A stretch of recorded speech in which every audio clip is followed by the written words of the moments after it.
पुण्यातील माळीण जवळच्या पसारवाडीमध्ये दरड कोसळली आहे। या भागामध्ये डोंगर कड्यावर मोठ्या प्रमाणात दरड कोसळलेली आहे। सुदैवाने या घटनेमध्ये कुठलीही जीवितहानी झालेली नाहीये।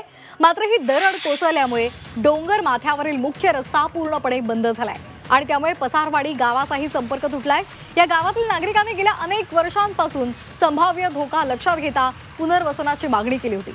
मात्र तरी सुद्धा या ठिकाणी कोणतेही काम न केल्यामुळे गावकरी अद्याप पुनर्वसनाच्या प्रतीक्षेत आहेत।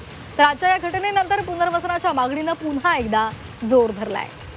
हे दृश्य आपण पाहतोय, पसारवाडीमध्ये गावाचा संपर्क तुटलेला आहे। इथे दरड कोसळण्याचा धोका होता आणि त्यामुळे पुनर्वसनाची मागणी गेल्या अनेक दिवसांपासून केली जात होती। मात्र याकडे दुर्लक्ष झाल्यामुळे आता पुन्हा एकदा ही मागणी केली जाते। दरड कोसळल्यामुळे इथला रस्ता बंद झालाय।